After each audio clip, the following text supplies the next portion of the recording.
जिन जिन डॉक्टरों से पूछा गया कि कौन से डॉक्टर यहाँ नहीं, तो उन्होंने कहा कि हमारे पास 3 डॉक्टरों की कमी है, आईज विभाग में या पैरामेडिकल में। सरकार क्या कर रही है? मैंने एक पहले कहा कि जयराम ठाकुर ने एमआरआई के लिए, सीटी स्कैन के लिए टेंडर लगा के जो उनको निरस्त कर दिया गया। ये इस सरकार की हालत है।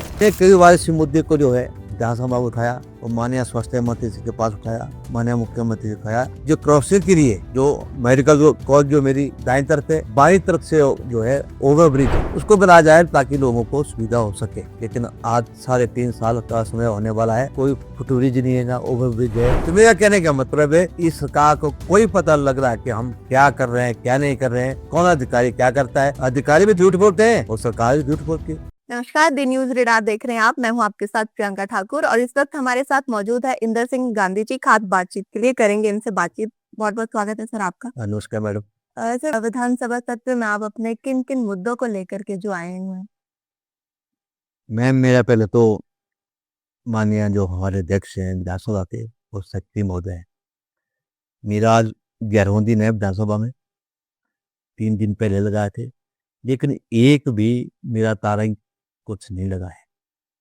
एक पीरियोडिकल लगा था, वो भी अंतिम में उसको भी जवाब आया है, और एक आज तारीख लगा। सिर्फ 11 दिन में 2 क्वेश्चन, जिसमें एक तारीख और एक अतारीख। और मुझे मुख्य मुद्दों पे बात करनी थी जो मुझे विधानसभा क्षेत्र से स्वास्थ्य से संबंधी या पेयजल विभाग के संबंधित या जल शक्ति विभाग के संबंधित या कृषि विभाग के संबंधित जो आम जन की बात होती है, इन मुद्दों में मैं आपके साथ रूबरू होना चाहता हूँ। तो आप मुझे अपना बात रखिए कि मैं अपनी बात आपके समक्ष रख सकूँ। सर, नेरचौक मेडिकल कॉलेज में जो पेट स्कैन और एमआरआई की बात की जा रही थी सुविधा देने की, जी तो उसमें अभी क्या स्टेटस है और क्या एमआरआई वगैरह हो रही है? मैडम, आपने बहुत महत्वपूर्ण क्वेश्चन पूछा, जो कि लोगों की स्वास्थ्य से जुड़ा हुआ है, जिससे गरीब लोगों की जान बचती है। माननीय जयराम ठाकुर पूर्व में मुख्यमंत्री रहे। 2022-23 में इस सिटी स्कैन और एमआरआई के लिए जो मेरे पास कागज है, इसमें लगभग पीटी स्कैन और एमआरआई सुविधा के लिए जो है 61 करोड़ का बजट था। कुल मिला के वहाँ 361 करोड़ रुपए की राशि पैकेज जो हिस्सा दिया था। लेकिन 2021 में इसका टेंडर हुआ, 2022 में टेंडर हुआ, और आते ही वर्तमान सरकार सुक्खू ने इन सभी टेंडरों को कैंसिल कर दिया, जो कि स्वास्थ्य सुविधा के साथ जो एक अन्याय है। और मैं चाहता हूँ कि अगर गरीबों के लिए सरकारी हॉस्पिटल है, और अमीरों के लिए तो जहाँ मर्जी रास्ते हैं, लेकिन अमीर भी चाहते हैं कि हमें सरकारी सुविधा मिले। लेकिन इस बार माननीय सुक्खू और हमारे स्वास्थ्य मंत्री हैं, स्वास्थ्य के प्रति बिल्कुल चिंतित नहीं है। और स्वास्थ्य के प्रति ऐसा है कि बिल्कुल खिलवाड़ की बात की जा रही है। मैं अपने व्यापक क्षेत्र की बात कहूँ, मेरे मेडिकल कॉलेज नेरचौक में माननीय मुख्यमंत्री जी ने 45 डॉक्टरों को स्थानांतरित कर दिया, और उसके बाद समीक्षा बैठक की। लोगों के आंसू पूछने के लिए जब लोगों ने धरना प्रदर्शन किया या वहाँ बहुत बड़ी समस्या खड़ी कर दी डॉक्टरों के प्रति, तो 6 मार्च को माननीय मुख्यमंत्री मेरे मेडिकल कॉलेज में आए नेरचौक में, और वहाँ समीक्षा बैठक की, रोबोटिक की सर्जरी का उद्घाटन किया। सिर्फ एक व्यक्ति का वहाँ ऑपरेशन हुआ, उस सर्जरी के माध्यम से आज तक कोई सर्जरी किसी की नहीं हो पाई है। वो डॉक्टर पता नहीं कहाँ से उधार लाए थे, ऐसा मेरा मानना है। और मुझे भी वहाँ बुलाया गया था, लेकिन समीक्षा बैठक में मुझे बुलाया गया और कहा कि विभागीय जो अध्यक्ष हैं, चाहे ईएनटी के हैं, चाहे हमारे सर्जरी के हैं, चाहे ऑर्थोपेडिक्स हैं, चाहे मेडिसिन के, जिन जिन डॉक्टरों से पूछा गया कि कौन से डॉक्टर यहाँ नहीं है, तो उन्होंने कहा कि हमारे पास 3 डॉक्टरों की कमी है इस आईज विभाग में या पैरामेडिकल में। बहुत से लोगों ने कहा कि हाँ, यहाँ डॉक्टरों की बहुत कमी है, पैरामेडिकल स्टाफ की कमी है, और फिर जो ठीक ढंग से नहीं चल पा रहा है।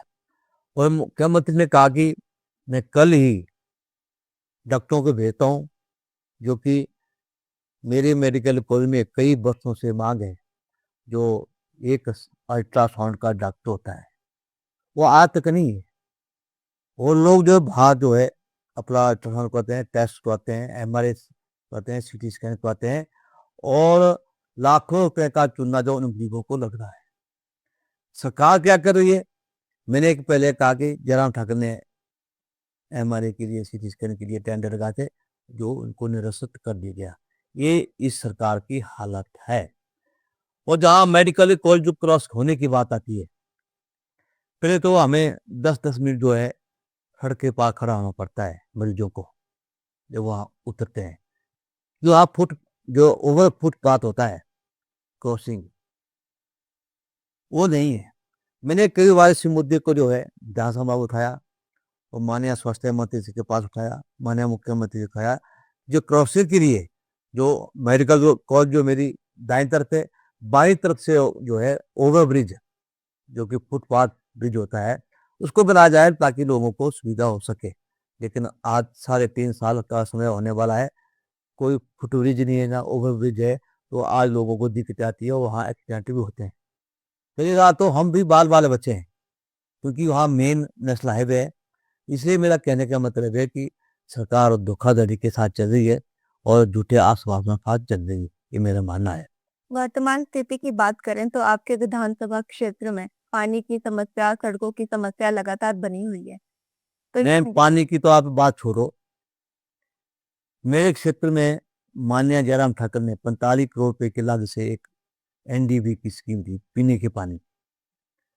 उसका शिलान्यास आदरणीय जयराम ठाकुर और महेंद्र सिंह ठाकुर ने किया, वो जल शक्ति मंत्री थे। लेकिन आज तो को वो जे में की स्कीम जो मुकम्मल नहीं हो पा रही है। क्यों नहीं हो पा रही है? अपने क्षेत्रों में ले जाकर उन पाइपों को, जो जल शक्ति मंत्री वर्तमान में है, और जो मुख्यमंत्री हैं, जो बल में पाइपें थी, उनको जो है अपने क्षेत्रों में ले जाकर जो उसका विकास किया जाए। जहाँ भाजपा के विधायक हैं, वहाँ कोई काम नहीं दिख रहा है, ना किया जा रहा है।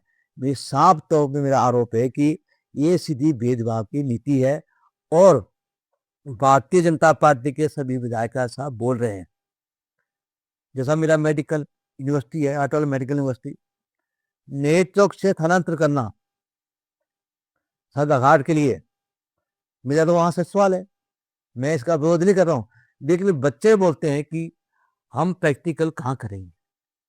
जो मेडिकल यूनिवर्सिटी है, वहाँ बच्चे पढ़ेंगे, डॉक्टर बनेंगे, स्टाफ नर्सिंग बनेगी। तो उनका कहना है कि हम अपना टेस्ट देने यहाँ आना पड़ेगा सगाट में। तो सगाट जो है 60-65 किलोमीटर दूर है चुके, और जो उसको जानबूझ को जो माननीय मुख्यमंत्री को शांत कर दिया। अभी तो कागजों में है, लेकिन वहाँ व्यवस्था नहीं है। जो वहाँ मतलब मिनिस्ट्री की अकेडमी बनी है, उसको वहाँ मेडिकल यूनिवर्सिटी का दर्जा दिया जा रहा है, वहाँ लगाया जा रहा है। वहाँ भी लाखों रुपए की राशि को जो है रिपेयर करने के लिए, मरम्मत करने के लिए, प्लास्टरिंग करने के लिए, या उसको दुरुस्त करने के लिए लगेगी। क्योंकि वो फौजियों के बेटियों के साथ, फौजियों के साथ वहाँ भी खिलवाड़ किया जा रहा है, कि भेदभाव किया जा रहा है। और जबकि वो सैनिक अकेडमी बनी हुई है, तो इस तरह दोनों विधायकों को लड़ाकर अपनी वाहवाह लूटने के लिए, घोषणा करने के लिए, ये सरकार जो झूठे आंकड़े देकर, झूठी घोषणा कर जो है ठग रही है। जैसे कि मेरे गागल में जो है माननीय जयराम ठाकुर ने सीएससी दी, वहाँ 2 डॉक्टर हैं। सीएससी में कम से कम 7 डॉक्टर होते हैं या 5 होते हैं। वहाँ सिर्फ एक दांत का डॉक्टर है, एक मेडिसिन का है, सिर्फ 2 डॉक्टर हैं।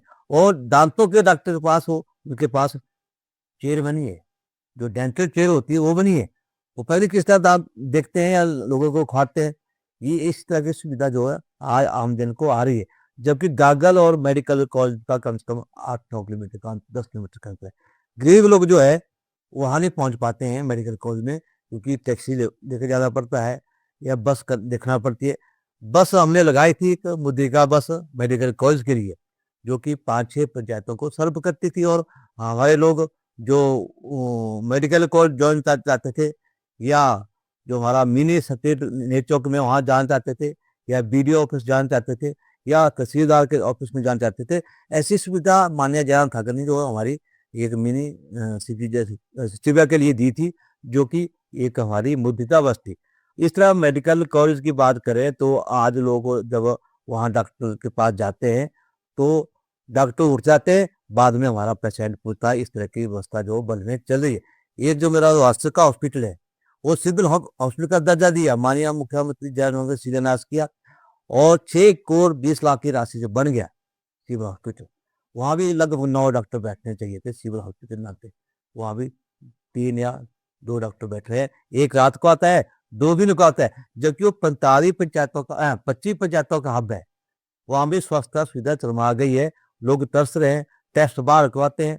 आज सरकार बोलती है हम गरीबों के हक की बात करते हैं, और जैसे कि अभी मैंने कहा कि हिम केयर योजना को बंद किया जा रहा है, और बोलते हैं कि 1100 रुपये का घोटाला हो गया, 100 करोड़ का घोटाला हो गया, कभी बोलते हैं 120 करोड़ का घोटाला हो गया। मैं माननीय मुख्यमंत्री और स्वास्थ्य मंत्री से पूछता हूँ, आप तथ्य के आधार जो बात करें, अगर किसी ने घोटाला किया, उस अधिकारी के अगेंस्ट भी, उस मंत्री के अगेंस्ट भी और उस सरकार के अगेंस्ट भी आप जो संज्ञान लें और उनको दंड दिया जाए, ये मैं कहना। लेकिन वर्तमान सरकार के पास मेरे जो मुद्दे मेरे पास है, आज दिनांक 26 दिसंबर 2024 को आईजीसी में सीनियर मेडिकल स्टूडेंट का एक ज्ञात व्यक्ति द्वारा एक मेल प्राप्त हुई कि जिसमें दवा खरीद में एमआरपी में भी कई गुना खरीद का मामला देने का आया है। वो कौन व्यक्ति है? वो इस प्रदेश के मुख्यतः खास व्यक्ति है, और पत्र में वर्मा हेल्थ केयर के नाम से वो जो है पता जो ग्राउंड फ्लोर में बैठता है, और सरकारी लोन में खरीद का सर्जिकल आइटम में भी एमआरपी से ज़्यादा कीमत की सप्लाई की जा रही है, लिया जा रहा है कि जो मैक्सिमम प्राइस जो होता है उससे ज़्यादा जो है वसूला जा रहा है उन लोगों गरीब लोगों से पैसा। ये मेरा इस घोटाले से जुड़े सारे दस्तावेज उपलब्ध करवाएं और जांच कार्रवाई करने की मांग करता हूं कि इसकी आप जो है जो आपने घोटाला किया है दवाइयों के प्रति 2024 से लेकर आज तक का, उसकी जांच की जाए, ये मेरा मानना है। साथ ही जहाँ जो रेट कॉन्ट्रैक्ट होते हैं उसको देखते हुए मेरा मानना है कि ये सीधा आज की वर्तमान सरकार पर घोटाला है, ना कि इस हमारे पूर्व की सरकार पे। अब माननीय जयराम ठाकुर ने हिम केयर योजना चलाई, आयुष्मान का भारत का कार्ड मेरे मेडिकल कॉलेज में नहीं चल रहा है। मैंने पहले भी बात दी थी कि ये जो मेडिकल नेटवर्क में जो आयुष्मान भारत का जो हमारे एक प्रधान थे, लोहारा के प्रधान थे, उनका बिल 1,55,000 का बना, लेकिन वहाँ के अधिकारियों ने या वहाँ के डॉक्टर ने कहा कि ये तो आपको 55,000 ही मिलेगा। इस तरह के घपले हो रहे, और आज ये वर्तमान सरकार जो है ठेकों के आधार पर चल रही है, अपने चेतों को ठेका दिया है, ठेकेदार बनाया है, और लूट ग्रीस के साथ जो है ये काम चला है, धक्काशाही के साथ जो है ये सरकार चली गई। जहाँ अपने पीने के पानी की बात कही, मेरे अप्रबल में जहाँ रोहतक का एरिया है, जहाँ पहाड़ी एरिया है, वहाँ कम से कम जो है 10 पंचायतों को जो है 1 हफ्ते के बाद या 10 दिन के बाद पानी मिलता है, ऐसी तरह की व्यवस्था है। जबकि अब तो 4 दिन पहले बारिश काफ़ी हुई, लेकिन मुझे रोज दूरभाष आता है, फ़ोन पे आते हैं कि हमें पानी नहीं है, और ना तो विभाग शुद्ध ले रहा है, ना तो सरकार शुद्ध ले रही है। इस तरह का जो सिलसिला इस सरकार का चला हुआ है, और मैं कहता हूँ कि बिना पानी से कोई भी जंतु नहीं रह सकता है, बिना पानी से व्यक्ति नहीं रह सकता है, लेकिन सरकार संज्ञान लें और अच्छा पानी, शुद्ध पानी लोगों को पिलाए। और जहाँ सीवरेज की व्यवस्था के लिए मेरे नेतृत्व में है 86 करोड़ की लागत से आदरणीय जयराम ठाकुर और महेंद्र सिंह जो है उसका शिलान्यास किया, उसके टेंडर हुए, अवार्ड हुए, और काम भी चला हुआ है। लेकिन अभी काम चला हुआ है, अभी तो 5-10 फीट काम हुआ और लोगों को बिल आ रहा पानी के शुरू हो गए, सीवरेज की बिल आ रहा शुरू हो गए। कहीं को 3600 रुपये का है, कहीं 5500 रुपये का है, कहीं 6600 रुपये का है। इस तरह के बिल आना शुरू हो चुके हैं, अब जिसको सीवरेज की सुविधा नहीं हो, पानी की सुविधा ना, उसने बिल देना है। तो मेरा कहने का मतलब है इस सरकार को कोई पता लग रहा है कि हम क्या कर रहे हैं, क्या नहीं कर रहे हैं, कौन अधिकारी क्या करता है। अधिकारी भी झूठ बोलते हैं और सरकार भी झूठ बोलती है। ये तो साबित हो गया सदन में कि हमारे इस प्रदेश के मुखिया जो सरकार चला रहे हैं, वो सफेद झूठ बोलते हैं, सफेद झूठ बोलते हैं, और अधिकारी भी ऐसे हैं, और देखिए मंत्री भी ऐसे हैं, एमएलए भी ऐसे हैं। तो मेरा कहने का मतलब है कि हम सब जो है आने वाले समय के लिए जो है ये एक बहुत बड़ा मुद्दा होगा प्रदेश में। महिला को ठगना 1500 रुपये की बात, युवा को नौकरी ना देना, 5 लाख नौकरियां जो है इन्होंने कहा कि 5 साल में देंगे, 1 साल में 1 लाख नौकरी देंगे। मैं कहता हूं कि मेरे मेडिकल कॉलेज नेचौक में जो है कम से कम 400 महिलाओं को जो विधवा थी, अपंग थी, या जैसे बेसहारा बच्चे थे, उनको नौकरियां आज ने जयराम ठाकुर ने दी थी, उनको निकाल दिया। आज वो लोग वो है कोर्ट के माध्यम से भी जीत गए, लेकिन उसके बाद नहीं लगा रहा है, सिर्फ अपने चेतों को लगा रहे हैं।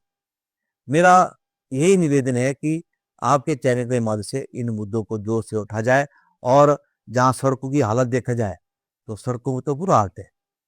मेरी ऐसी 18 सड़कें हैं कि अगर मरीज को कहीं हॉस्पिटल लाना हो, चाहे लेदा क्षेत्र की बात हो, चाहे राष्ट्र क्षेत्र की बात हो, चाहे बटान की बात हो, चाहे हमारे लुआखर की बात हो, गागर की बात हो, बैना की बात हो, कोई भी सड़क ऐसी ठीक नहीं है, दुरुस्त नहीं है, जिससे हम मरीज को ठीक से पहुंचा सके। क्योंकि गरीब लोग तो बस में जाएगा, बस में जाएगा तो धक्के खाएगा, और कहीं प्रसवता की बात आती है, किसी बेटी की या बहन की डिलीवरी होती है बहन की, तो मुझे लगता है कि उसको खतरा बना रहेगा रास्ते में। इस तरह की व्यवस्था जो बल में मेडिकल सुविधा के लिए और सड़कों की सुविधा के लिए और पानी की सुविधा के लिए होती है।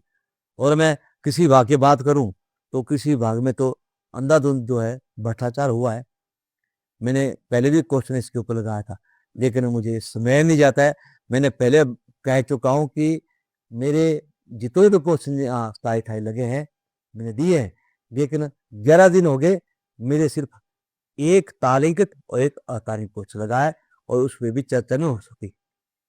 इस तरह की सरकार है। और जो माननीय विधायक होते हैं, किसको तो 10-10 हो गए, 5-5 हो गए, लेकिन मेरे साथ क्यों पक्षपात हो रहे हैं, और साथ ही पक्षपात है। लेकिन मैं चीख बोला कि मुझे पॉइंट ऑर्डर दीजिए, या मुझे शून्यकाल का समय दीजिए। शून्यकाल के लिए समय नहीं देते। क्या मेरे साथ ऐसी व्यक्ति क्यों कर रहे हैं, मेरा कहना है। मेरा माननीय मुख्यमंत्री से भी और विधानसभा अध्यक्ष से भी निवेदन है कि आप मुझ पर क्यों ऐसे घूर ऐसे मेहरबान है, जिस तरह आप मुझे किसी नज़र से देखते हो। ये मेरा सवाल भी है, और मैं सवाल भी करता हूँ, क्योंकि मेरे विधानसभा क्षेत्र में अगर मुद्दे हैं तो मैं उठाऊंगा लोगों के मुद्दे, जनहित के मुद्दे उठाऊंगा, कोई अपना मुद्दा नहीं होगा। और उन लोगों ने मुझे चुनकर भेजा है, मैं लोकतांत्रिक तरीके से जीत कर आया हूँ और विधायक बनकर आया हूँ। ये मेरा कर्तव्य बनता हूँ कि मैं लोगों के हित की बात इस सदन में रखूँ। धन्यवाद। सर, आपके विधानसभा क्षेत्र के बहुत से ऐसे बच्चे हैं जो रोजगार के लिए बाहर जाते हैं, उनको अपने ही क्षेत्र में रोजगार नहीं मिल रहा है, ऐसा क्यों? मैं अपने के प्रति बहुत अच्छा सवाल पूछा। मैंने पहले कहा कि मेरे मेडिकल नेचौक में 400 व्यक्ति को लगाया गया था, उनको रोजगार नहीं मिला। कोई सफाई कर्मचारी थे, कोई वार्ड बॉय थे, कोई टेक्नीशियन थे, ऐसे बहुत से कर्मचारी वहाँ लगे हुए थे। लेकिन सुखविंदर सुख की सरकार आई, उनको सबको बाहर का रास्ता दिखा दिया। कुछ लोग, मैंने पहले भी मांग रखी थी कि मेरे यहाँ इंडस्ट्रियल एरिया के लिए बहुत जगह है, बहुत से इंस्टीट्यूशन आप बन सकते हैं। इंडस्ट्रियल एरिया के लिए 50 बीघा मैंने लैंड दिलाई थी, लेकिन इस सरकार ने आते उस पर जो पानी फेर दिया, ताकि युवाओं को रोजगार मिले। मेरे बल में तो मिनी पंजाब से जाना जाता है, वहाँ लोग अपने आप कमाते हैं, चाहे इसने पीएचडी की है, डॉक्टरी की है, चाहे एमए की है, चाहे कोई और डिग्री की है या इंजीनियरिंग की है, तो लोग जो है खुद जो है हाथ से कमाते हैं। क्योंकि मेरी जो जमीन है ये मिनी पंजाब से जानी जाती है, दोनों तरफ दोनों नहरें हैं। और नहरों की क्या हालत है, आप कभी चलेंगे, मैं दिखाऊंगा आपको दोनों नहरों को, जो राइट बैंक है, लेफ्ट बैंक है, दोनों जगह जगह से टूटी है, और जो है लोगों को सिंचाई की सुविधा नहीं मिल रही है, जिससे युवाओं को रोजगार मिल सकता है। हम जो 6 फसलें उगाते हैं साल की, लेकिन उन फसलों को पानी तो चाहिए। इससे पूर्व माननीय जयराम ठाकुर ने जो है 2 बार 3 बार जो उन दोनों कुलों को रिपेयर करवाया, जो कि हमारे राइट बैंक की, और अंतिम छोर में जो किसान है उसको पानी दिया गया। लेकिन आज 3.5 साल हो गए, अंतिम छोर में बैठा किसान जो है उसको पानी नहीं मिला, जबकि वहाँ 2,000 बीघा लैंड जो है इर्द गिर्द है, जो अंतिम छोर में, जैसे बैना है, रोपा है, मलोरी है, बडियाल है, मलवाना है या टिक्कर है, इन इलाकों में पानी नहीं मिलता, लोगों को तरस रहे सिंचाई के लिए। पीने के बाद पानी तो बाद दूर है, सड़कें इतनी बुरी हालत है। जो पिछली बार त्रासदी थी 2023 में और 25 में, तो उसमें जो टूटी हुई नहरें या टूटी हुई पुल है या जो हमारी लाइनें हैं वो आकर उसको दुरुपयोगी। हमारा एक जो टिक्कर के साथ एक गांव है, और टिक्कर के साथ जो गांव है वो जो त्रासदी की चपेट में आ गया था। सारे खेत, बड़े खेत है वो, बड़े बड़े पत्थरों से, जो हम आगे बात होते टोले, बड़े बड़े टोले जो वहाँ पड़ी है वैसी की वैसी पड़ी है। वो नाला जो है मतलब अपनी दिशा बदल चुका है, और वहाँ मिट्टी पड़ी है, रेत पड़ा हुआ है, कंकड़ पर है, वो खेत की उपजाऊ जमीन नहीं है, और आज तक उस जमीन को दुरुस्त नहीं किया गया है। मैंने कई बार इसका क्वेश्चन किया, मुझे गुस्सा थी कि मेरे क्वेश्चन लगे उसमें। ये मेरे जो प्रश्न है इनको खाने आते हैं। मैंने 27 साल 8 महीने विभाग में नौकरी की है, जल शक्ति विभाग में। मुझे पता है कि किस तरह का बजट होता है, किस तरह के काम होते हैं, किस तरह के टेंडर होते हैं। लेकिन ये सरकार एमएलए को भी गुमराह करती है, और इसी इंस्टीट्यूशन से माननीय मुख्यमंत्री बने। अगर आपने इंस्टीट्यूशन को कमजोर करेंगे या धोखा देंगे तो वो व्यक्ति कभी फलता फूलता नहीं। मेरा सच्ची बात है। और आप इस चीज में जो है आत्ममंथन कीजिए, और आप भी समझ चुकेंगे कि अगर किसी जातिगत आधार पर या अपने भाई के साथ जो है भेदभाव करेंगे, उसका नतीजा जरूर मिलता है। क्योंकि गरीब लोग हमेशा अपने सब्जियां उगाते हैं, फंसे हुए जाते हैं। कुछ लोग तो नौकरी भी करते हैं, लेकिन जैसा आपने कहा कि वहाँ रोजगार नहीं मिला, हमारे बल में एक बहुत बड़ा ट्रेंड है एक सब्जी लगाने का, जो कि युवाओं के लिए एक अपॉर्चुनिटी है। और मैं चाहता हूँ कि अपॉर्चुनिटी चलती रहती है, लेकिन 3.5-4 साल का समय हो गया, पानी नहीं मिलता है सिंचाई की योजना के लिए, ना सगाई के लिए। और कुछ हिस्से में आता है, मैं झूठ नहीं बताऊँ, कुछ हिस्से में आता है, लेकिन उससे आगे जो नहर टूटी है वहाँ पानी जा रहा है। और इससे जो है बल्कि के किसान जो है हताश भी है, और अपने बढ़ास जो है 2027 के चुनाव में निकालेंगे। जिस तरह महिला और युवा, किसान, बागवान या कर्मचारी कर्मचारियों के साथ कैसा भेदभाव हुआ, आज तक किसी को ये नहीं मिला है, डीए नहीं मिला है। और ये सब जानते हैं कि कर्मचारी ही रीढ़ की हड्डी है इस सरकार की, और कर्मचारी यहाँ सरकार बनाते हैं। ये मैंने पहले भी कह चुका हूँ, ऐसा है कि मैं खुद कर्मचारी हूँ, लेकिन हिमाचल प्रदेश में स्थिति ऐसी है कि कर्मचारी सरकार बनाती है। झूठा लालच देकर ऑफिस के बहाने इन्होंने सरकार बना दी। लेकिन माननीय मुख्यमंत्री जयराम ठाकुर जो रहे हैं, उन्हें झूठ नहीं बोला। आज ये कांग्रेस भुगत रही है ना, ये सबको पता है। और जिन जिन बच्चों की पढ़ाई करनी है, शादियां करनी है, वो माँ बाप त्रस्त रहे हैं, जबकि वो भीख नहीं मांगे हैं, उन्हें नौकरी की है सरकार के पास। और 2016 के बाद ये है, 2020 के बाद ये मेरी धर्मपत्नी को अभी तक ये नहीं मिला, उन्होंने रिटायरमेंट ली थी, क्योंकि मेरी बेटियां दोनों में शादी होगी, बेटा मेरा शिमला में होता है, तो हम दोनों में भी बेरगे उन्हें नौकरी छोड़ दी कि मैं आपकी सेवा करूं, ताकि आज तक वो ये नहीं मिला है। मैं अपनी पत्नी की बात कर रहा हूँ, बाकी कर्मचारी तो आप देख रहे हैं, जो रिटायरी पर्सन है सड़कों पर उतरे। कल भी धरना है शिमला में, और मंडी में भी धरना है। हर जगह जो मुख्यालय में जो धरने प्रदर्शन करेंगे कर्मचारी और पेंशनर, और उनका हक है, ये तो करना चाहिए। तो हम लोग कहते हैं माननीय मुख्यमंत्री ने बजट पास किया, पहले बजट बढ़ता था, इस बार कम हो गया। ये क्या कारण है? ये पहली बार ऐसा, ये व्यवस्था परिवर्तन है। तो मैं ऐसा है कि मैं आपसे निवेदन करूंगा कि आप मेरे मुद्दे अच्छी तरीके से उठाएं और जन जन तक जाएं, ताकि किसान और बागवान इन बातों को सुने। और युवा के साथ जो भेदभाव हुआ है, अब गोबर की बात करते हैं, अब 2 रुपए किलो गोबर किसने खरीदना है, किसने देना है? अब गाय भैंस जो इन्होंने अवारा छोड़ दिए, उनका प्रबंध नहीं कर दिए। ये बोलते हैं कि आप गाय का दूध जो है 80 रुपये किलो, भैंस का दूध 100 रुपये किलो। जब आप जो आवारा गाय हैं पशु, उनका प्रबंध नहीं कर रहे, उनको सेंचुरी बना रहे हैं, तो दूध कहाँ से आएगा? और 20 लीटर से ऊपर दूध ले रहे हैं, वापस कर रहे हैं। ये क्या सादा रास्ता पकड़ते हैं? तो युवा ने सोचा कि हम कुछ गाय के लिए डेयरी खोलें। डेयरी खोलने के बाद हम जो दूध बेचें, खरीदें और अपना धंधा चलाएँ। लेकिन सरकार ने पुश लगा दिया कि 20 लीटर से ऊपर जो है कोई दूध नहीं बेच सकता है। और बताइए किससे जो है 80 रुपए किलो लिया जा रहा है और 100 रुपए किलो लिया जा रहा है। लेकिन ये सरकार से मेरा निवेदन है, पहले जो हमारे आवारा पशु हैं, चाहे भेड़ है, भेड़ नहीं, गाय है, भैंस है या बैल है, उनको इकट्ठा कीजिए, उनको सेंचुरी बनाइए। सेंचुरी बनाकर जो है तब हमारी फसलें बच सकी, तभी घास भी होगा और फसल भी होगी। क्योंकि वो आवारा बैल, पशु, नीलगाय, सूअर ये जो फसल को तबाह कर देते हैं।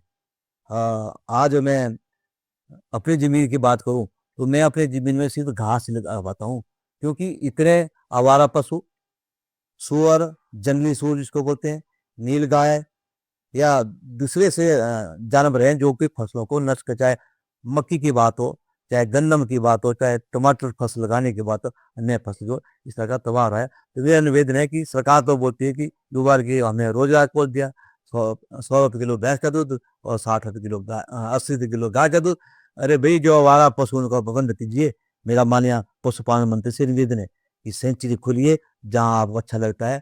और मेरे बल में भी काफ़ी लैंड है, कम से कम 300 बीघे लैंड है जहाँ सेंचुरी के लिए हमने फाइल बना दी है। लेकिन मैं एमएलए भाजपा का हूँ, सरकार मेरे मेरे ऊपर जो है आनाकानी करती है, चाहे बजट की बात हो, चाहे जल शक्ति विभाग की बात हो, पीडब्ल्यूडी की बात हो, एग्रीकल्चर की बात हो, पशुपालन विभाग की बात हो, स्वास्थ्य विभाग की बात हो, मेरे ऊपर जो है अंकुश लगाए देते हैं, जो बजट के ऊपर। ये मेरा कहना है। धन्यवाद। बहुत बहुत धन्यवाद सर आपका। थैंक